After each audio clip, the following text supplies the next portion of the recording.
home with a baby that caught COVID. So for the second time. So that was kind of not what I expected. So can't get too many babysitters when your child has COVID. But no, just I think really excited today. Paris is, we've been waiting for her. So she hasn't been able to sign until today. So we've been like counting down the days. She left today to go to the Jordan games.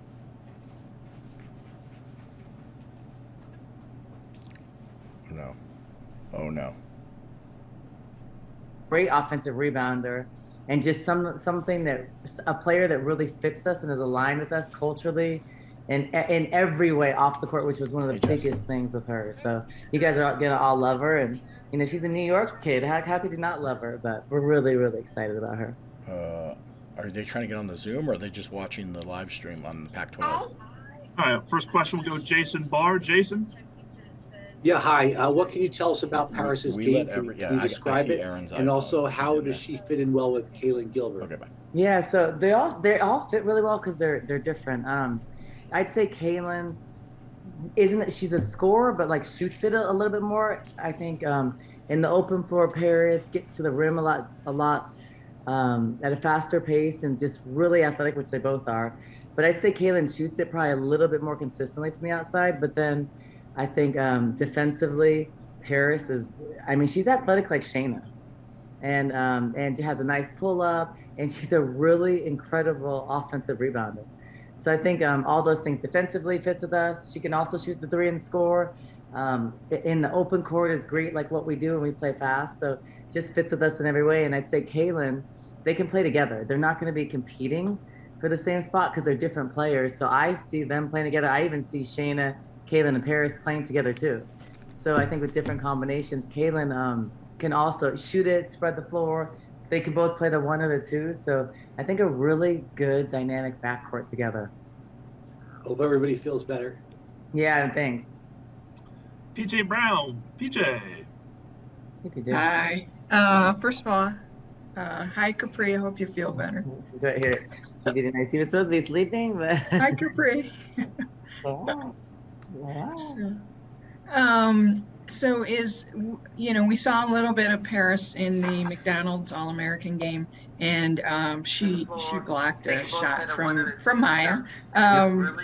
What do you see in her defense that really fits your style? Well, she's tenacious. She's a dog. I always like to say I like those dogs defensively. Not afraid. She's tenacious on the ball, athletic. I think what I love about her is, she's got to gain some weight, but she's an athlete. So she has the ability to play our defense because she's athletic enough to. And I think just learning high school kids, they don't really learn all the fundamentals until they come to college or pros. So I think that I'm just excited that she has the ability to do what we want. I mean, if you think of how athletic Shane is, Paris is that athletic. And I'm just excited because I think she hasn't even scratched the surface. And I think what I loved also is the way that Maya and Paris connected at the McDonald's game. They're buddies. They're going to be roommates. Like, I think they're just really excited. And I love the fact they've all been on group chats in the off season. So I think that's that, little cohesive unit that I wanted coming in. So I'm super excited for the future. And the other question I have is about, is she or is anybody in this class a creator? Because, in the past we talked about who can create for other people, and you had a player who could do that. Yeah. Do you have one of those in this class? And and what does that look like? Yeah, so in this class, we have multiple players that can create, and I think that's special, and that's what we needed. I think it's very difficult. Even last year, Shayna was the one that can create. Before that, Ari created a lot of shots. I think when you're more dangerous and you have multiple players that can create their own shot. So when you become stagnant, you're not just looking to give it to the creator. And I think that's what's special about this class. Paris can create her own shot, and she's athletic, and she's going to be really good. Kaylin can create her own shot, and she can score and shoot the three. So she's really good off the dribble and shoot the three. Lamaya is a long athletic. She's a lot longer than you think. She's probably 5'11", 6 foot.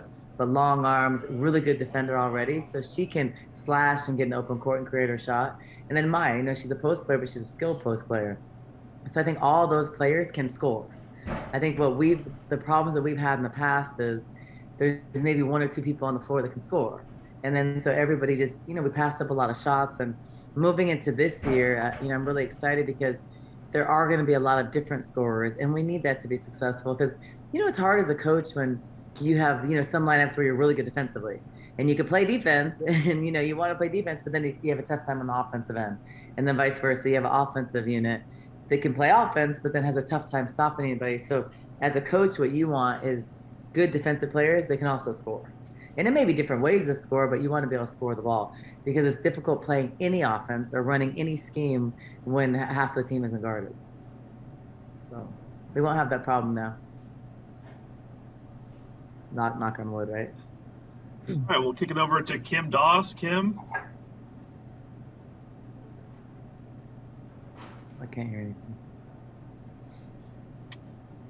Kim, you're on mute still. Kim Doss. Sorry about that, Adia. Okay. So we know you've got the 4 coming in, and it looks like you're going to have about 5 scholarships to give. What are you looking for to fill, along with those freshmen who are coming in? Yeah, so we'll have more than that scholarships. So last year we had 15, and we lost a lot of people, or made a lot of changes. So five players returning, 4, so 9, and we're going to add probably 3 from the portal. So I think, just add some different areas. I think that can make us a little better, give us a little bit more depth. So I'm excited. I think that, you always look and you evaluate your roster, you evaluate year to year, and some areas we had to get better in. I felt some areas that we weren't really good in last year. And I didn't think defensively or offensively we were where we should have been. So adding the pieces that can add to that. So I know the freshmen can. I know what Lamaya gives us. And I envision Lamaya being like a Sam. And I think that she has the work ethic, she has the ability, she has the length and athleticism to do that. And I think she's a really good player. She's developing a more consistent 3-point shot, which will develop her. And I think I'm excited to coach her. And then you look at Maya. Maya's a beast inside. Maya's a very skilled post player that's going to continue to evolve because these kids want to be good. They want to be pro. It's a different mindset. They've had a lot of success already. So they have a championship mindset, and they've all won. So then you have Kaylin also coming in, hungry. Hungry because she got kind of snubbed on the McDonald's All-American. She should be it. She's better than most of those guards. So I think she plays with that chip, and I think that's why you're seeing it. She's at the USA trials, all those things. So I think she hasn't even reached half of what she'll be. And then you have Paris. Paris is skilled. Paris is good. Paris is hungry. Paris wants to be great. We'll teach them how to read and teach them all those things. But I'm excited for the base. And then also you look at returning. We have 2 of our best scorers returning. We have Shayna at the 1, obviously running us, and she's getting better, working hard. And then we have Kate, and then we have Lauren, and then Maddie, Helena. So that's a good core of good kids and good players. So I'm excited. Cool. All right, Mr. Greg Hansen. Greg? Adia, watching the McDonald's All-Star game, Yeah. it looked like it was basically a Pac-12 preview. I know. Can you remember this many good players coming into the league in one year?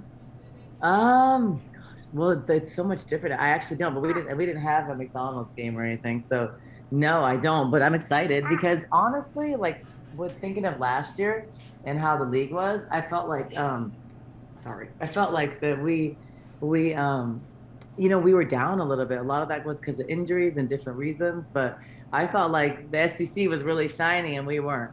But then if you look at UCLA got way better, got the #1 player in the country. Stanford got even better. We got a lot better. Oregon State, Oregon. So our league will have 7-8 in the postseason play again.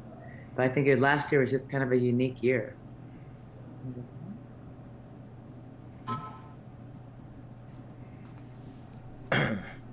Greg, any more questions from you, Greg?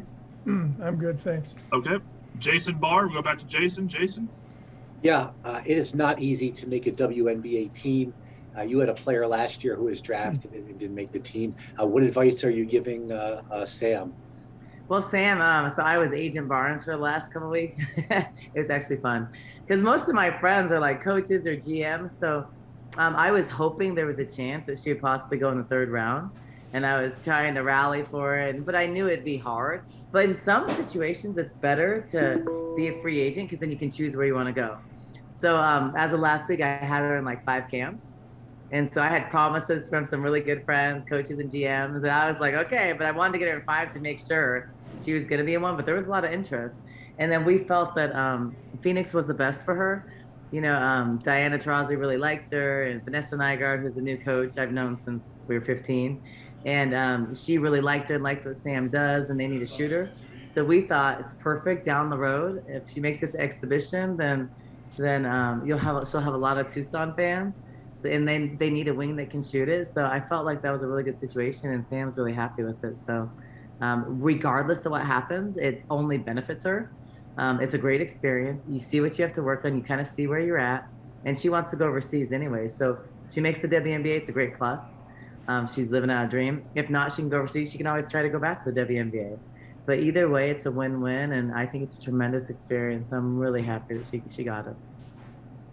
Okay, thank you. Hopefully, can you be my agent, or do you just do basketball players? Just basketball. No, but it was easy because I was like, you don't need to sign with the agent right now. She can sign with the agent later. I was like, I don't charge anything. I could just make some phone calls. But I think what I liked, honestly, is that's why basketball is such a it's just a small world, because I'm able to call friends and say, hey, be honest with me.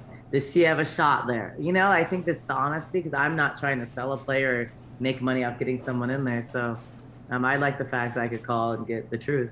And I'm just happy. She's so excited. She leaves actually tonight. And last question, who drew up that play? Because that was a hell of a catch that she made. Of course, me. That is good. I don't know anything about football. It was funny. I was supposed to get that catch, and they asked me, and I got nervous. I was like, no. I was like, I might fall or hurt myself, and I thought she was gonna have the full, I was like, I can't wear that with the 100 degrees out. And so I said, Sam. And so I called, Coach Carroll called me, then I called Sam. Sam was like, yeah. And then she did it. Wasn't that good? I would not have caught that, so it would have been not as pretty. Thanks so much. Yeah, you're welcome. Alec White, you're next. Alec? Yeah, Adia, can you confirm whether or not Samaj and Bendu have answered the transfer portal? There was a report about that this morning. Yeah, they have. But Okay. I thought it was already. I think it was already public. It might have been, but I just wanted to make sure before. Yeah, totally. Before you go put it out there. Yeah. They did enter transfer portal. So Samaje is going to go as a 5th year to get her COVID year and try to apply for grad school. And then, probably looking to possibly go closer to home. And then also Bendu. Bendu's kind of looking for something different, may look close to home, or just exploring her options. And then with the additional scholarships you have, what are some traits for players that you want to use those scholarships for? Like traits on or off the court? Both. Yeah, so honestly, now, before I did some research, of course, I'm not going to take anybody in the program and not do research. But now I am extensively researching. I'm, talking to, instead of 3 people, talking to 8. And just because different people, say different things, and you just want to get the honest truth. And I think that's hard. And that's what's hard about our business is there's a lot of things you can't say in transferring, and a lot of things you can't share. So the problem is no one really tells anybody anything. So everybody's kind of caught off guard with everything. So just want to make sure that whoever I bring is directly aligned with, us culturally on the court, off the court, that are here to want to win a championship, that are here to add to the culture, that are here to work hard. And there were a lot of roster changes, and a lot were a conscious decision by me to make changes. And I think change is good sometimes, and it's okay. And I think that you have to never compromise your culture and your values and integrity if that's important to you. And I think that you have to get people that are aligned with that in every way and not just in one way. Go back to Greg Hansen. Greg. Adia, do you think that having rosters of 15 instead of 13 like the men, that plays into the number of transfers? Absolutely. So I don't know if I'll ever have 15 again. Because if you have 15 and you're a top 10 team, you're going to lose 5. Because if there's no team in the country that plays consistently 10 people. I mean, maybe ASU used to, but she was the only one in the country. So if you have 15 and you're a good team, you're going to lose 5 kids. Because like if you're a top team, they're going to have good starters. They're going to play 25, 30 minutes, especially when the games get tough. So the other 5, there isn't enough time to play. So I don't think that I will have 15 probably again, and maybe rare, but probably not. Just because I learned a lot from last year and I had never experienced. And I think that I don't know if it's good to change it to 13, but I think that's more of my magical number, because it was really hard. I think that the only way you can have 15 is if you have 13, let's say, and you have 2 that are there to be great practice players, great for the culture, and there's certain reasons why they're there.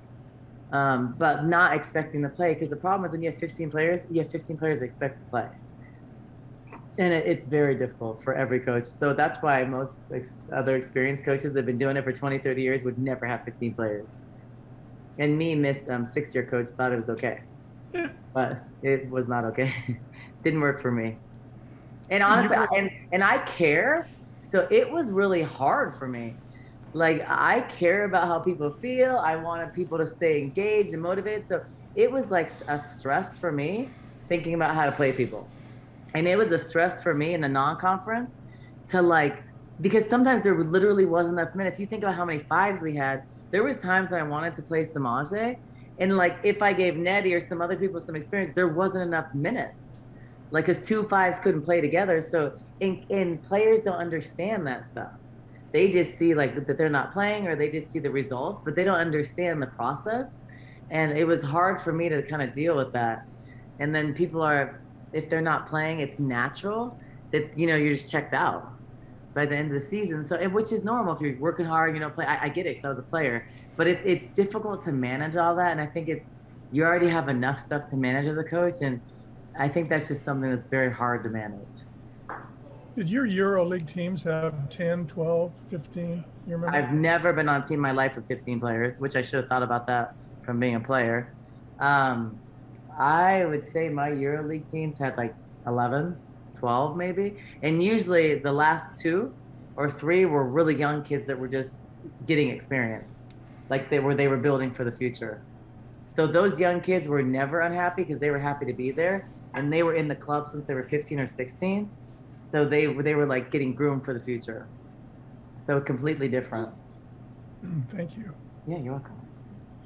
We'll go over to Asher next. Asher. I've kind of noted that there's 1,000 plus players in the transfer portal, which is almost double from last year. U of A's had a number of players go in the transfer portal. What do you think has led to that increase in players? Is it just not enough playing time, or why has there been such a jump, I guess? Well, because the players, it's now a system where they have the freedom to do that. So whenever there's any adversity or anything, you're just going to transfer. It's 98% predicated by playing time, which isn't always bad. I don't think it's always a bad thing. The transfer portal is good and bad.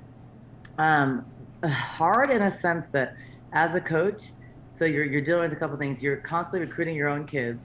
You are bringing great young kids, and then you're trying to get kids out of the portal that can help you, but not compromising your young kids. So I know as a coach, I can get 5 kids out of the portal, really good players. A lot of people want to come here.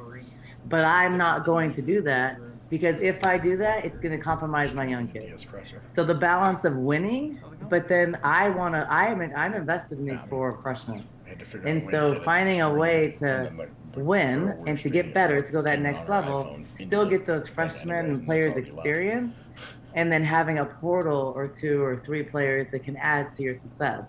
And that's a very difficult balance. I think you're going to start to see some coaches are only going to recruit out of the portal, and you're going to lose kids every year. If you're a top team and you're going to probably lose 13, 12, 11 on your roster every year.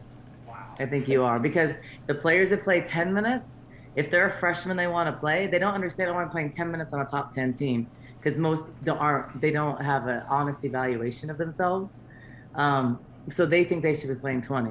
The players that are starting playing 25, they think they should be playing 35. So it's never enough. You'll never have a player say, I'm playing enough minutes. Maybe Sam Thomas was that honest. I mean, Ari is an example. Ari played 35 minutes. She wanted to play 40. Like Kelsey Plum, when I coached her Washington, she did not want to come out of the game. it's just how it is, and the players don't have the patience to try to work and get better. They just don't. That's not the mentality nowadays. But then as a coach, you also have the luxury of, if you don't like what they're doing, if you don't like their work ethic, whatever, you can go get a transfer portal kid that's better. You can get a fifth year, have her for a year, and she's a lot better player. So that's also, I think it gives coaches a lot of power, but it gives players a lot. Like, I was surprised, if you look at our roster, a couple of freshmen that left. I understand it takes time, but they were getting some opportunities.